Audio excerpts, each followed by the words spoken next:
وعلیکم السلام ورحمۃ اللہ۔ یہ آپ نے انصاف کی یہ چیزیں بھیجی ہیں۔ دیکھیے، ایک تو یہ خود پہلے کہہ رہے ہیں کہ ہم کوئی عالم تو ہے نہیں بھائی، اور ساتھ ہی کہہ رہے ہیں کہ عالم ان کا جواب دیں گے۔ تو ان سے کہیے گا کہ جب مرنے کے بعد آپ سے سوال ہوں گے نا، اوپر جا کے فرشتے سوال کریں گے، تو اس وقت ان کو بھی یہی جواب دینا، ہم تو عالم ہے کوئی نہیں بھائی، وہ تو علماء سے جا کے سوال کرو، ہم سے کیوں پوچھتے ہو، علماء سے ہی کچھ پوچھو۔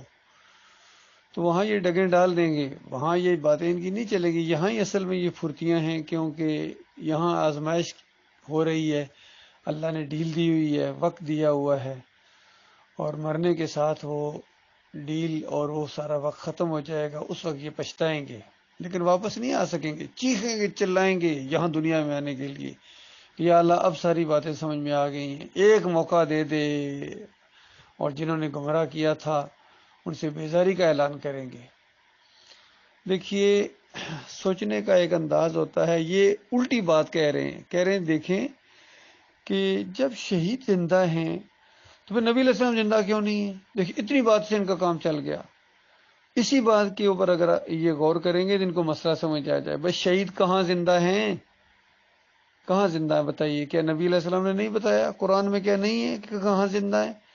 سورہ یاسین کے اندر آیا کہ قیل ادخل الجنہ، اس شہید کو کہا گیا جنت میں داخل ہو جاؤ۔ جنت میں داخل ہونے کے بعد کہتا ہے یا لیت قوم یعلمون بما غفر لی ربی، کاش میری قوم کو معلوم ہو جائے۔ یعنی اس کا بھی یہ ایمان عقیدہ تھا کہ میری قوم نے تو مجھے مار دیا، لیکن اب میں کس طرح ان کو جا کے بتاؤں کہ میرے رب نے مجھے معاف کر دیا، بڑی عزت دار لوگوں میں مجھے شامل کر دیا، اتنی میری تکریم کی اللہ تعالیٰ نے، عزت کی، لیکن اب مجھ کو نہیں معلوم ہو سکتا ہے۔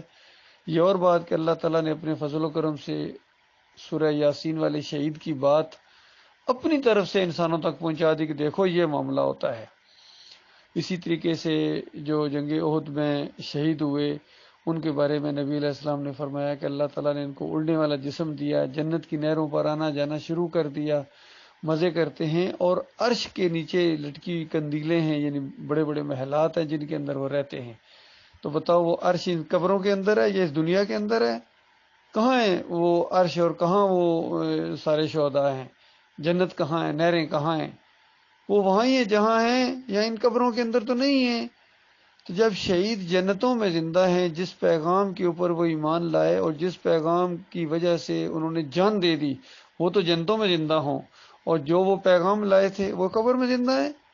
اللہ کے بندو، کچھ تو قول کرو، ان کا مقام تو شہداء سے بھی اوپر ہونا چاہیے، اور واقعی ہے وہاں جنتوں کے اندر جہاں شہداء زندہ ہیں، وہاں ہی نبی علیہ السلام بھی وہاں زندہ ہیں، اور بلند و بالا مقام کے اندر ہیں، سب شہداء سے اونچا مقام ہے ان کا۔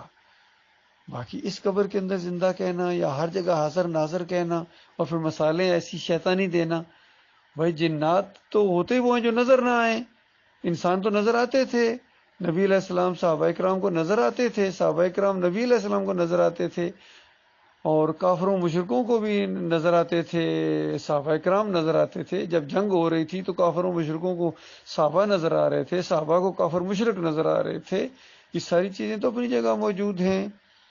اب یہ عجیب طرح کی مثالیں پیش کرتے ہیں، کبھی کہتے ہیں کہ اللہ تعالیٰ نور کا ہے، اور اللہ نور کا نہیں ہے، نور کا خالق ہے۔ جعلت ظلمات والنور، سورہ الانعام کی پہلی آیت پڑھو، اللہ تعالیٰ کہتا ہے زمین اور آسمان کا خالق ہے، مالک ہے، اس نے روشنی اور نور اور اس اندھیرے کو پیدا کیا، خالق ہے۔ باقی خود لیس کمثلہ شیء، اللہ تعالیٰ کہتا ہے میری مثال ہی کوئی نہیں ہے۔ اللہ کی کہاں مثال لاؤ گے؟ بتاؤ، تمہارے دماغ کے اندر جو بات بھی آئے گی نا کہ اللہ اس طرح کا ہے، اس طرح کا، وہ تمہارے دماغ کی بات ہوگی، وہ حقیقت نہیں ہوگی۔ اللہ کی ہر چیز مخلوق ہے، تو اللہ کو مخلوق تو نہ بناؤ۔ یہ بہت بڑا ظلم انہوں نے کیا ہے جن لوگوں نے کہا کہ اللہ نور کا ہے۔ اللہ تعالیٰ نور کا خالق ہے، نور کا رب ہے، اس نے، اللہ تعالیٰ نے کن فیکون سے اس کائنات کو بنایا ہے، اور پھر انسانوں کو اور جنوں کو اپنی بندگی کے لیے پیدا کیا ہے۔ فرمایا وما خلقت الجن والانس الا لیعبدون، کہ نہیں پیدا کیا جن و انسان کو مگر صرف اپنی بندگی کے لیے، یعنی سارے انسانوں کو اللہ نے اپنی بندگی کے لیے پیدا کیا ہے، اور انسانوں کی رہنمائی کے لیے کہ بندگی کس طرح کرنی چاہیے۔ بندگی کس کو کہتے ہیں؟ اللہ تعالیٰ نے انسانوں میں سے انبیاء کو چھانٹا اور ان کو وحی کا معاملہ ان کے ساتھ کیا، اور فرشتے کے ذریعے وحی یا جس طریقے وحی کا طریقہ ہے پیغام پہنچایا انہوں نے اللہ تعالیٰ کا، کہ اللہ تعالیٰ کیا چاہتا ہے بندوں سے، وہ ساری چیزیں انبیاء نے بتائیں، لوگوں کو بندگی کر کے دکھائی۔ خود انبیاء کو اللہ نے اپنی بندگی کے لیے پیدا کیا ہے، نبی صلی اللہ علیہ وآلہ وسلم کو اللہ تعالیٰ نے اپنی بندگی کے لیے پیدا کیا، انہوں نے بندگی کی، پوری کائنات ان کے لیے نہیں بنی ہے۔ یہ مشرکانہ عقیدہ ہے، اصل میں جن کا دماغ صحیح نہیں ہوتا ہے، ٹیڑھا ہوتا ہے، بھول گئے ہیں، یوم حساب کو بھول گئے ہیں، وہ اس طرح کے باتیں کرتے ہیں، اس طرح کے وہ معاملہ کرتے ہیں کہ اللہ تعالیٰ کے اندر سے سب کچھ نکلا ہے اور یہ ہوا ہے، کسی چیز کے لیے کچھ ہونا چاہیے، کچھ ہونا چاہیے۔ اللہ پاک ہے شرک سے کہ کچھ ہونا چاہیے، کچھ ہونا چاہیے۔ اللہ تعالیٰ خالق ہے، مالک ہے، وہ جو چاہتا ہے ہو جاتا ہے، یہ نہیں کہ پہلے سے کچھ ہونا چاہیے تب ہوگا ورنہ ہوگا ہی نہیں۔ یہ تو بہت ہی زیادہ اللہ کے بارے میں ایک برا خیال کیا ہے انہوں نے، بہت ہی زیادہ یقین کیجئے یہ بغیر علم کے گفتگو کرتے ہیں، بغیر کسی قرآن آیات کے گفتگو کرتے ہیں، مولویوں نے جو کچھ ان کو گمراہ کر دیا اسی کے گرد گھومتے ہیں۔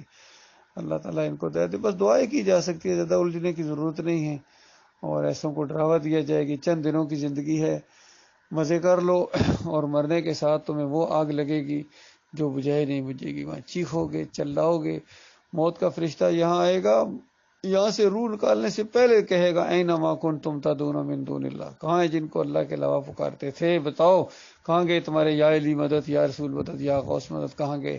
اور اس وقت مرنے والا جان جاتا ہے کہ میں کافر تھا، میں انکاری تھا اللہ کی کتاب کا، اور لیکن اب وقت ختم ہو گیا، مسئلہ ختم ہو گیا، ساری چودراہٹ، ساری افسری، ساری ایم این اے اور ایم پی اے اور بڑے بڑے اگر صدر تھے، جرنیل تھے، جو کچھ بھی تھے، بس اس کے بعد معاملہ ختم ہو گیا۔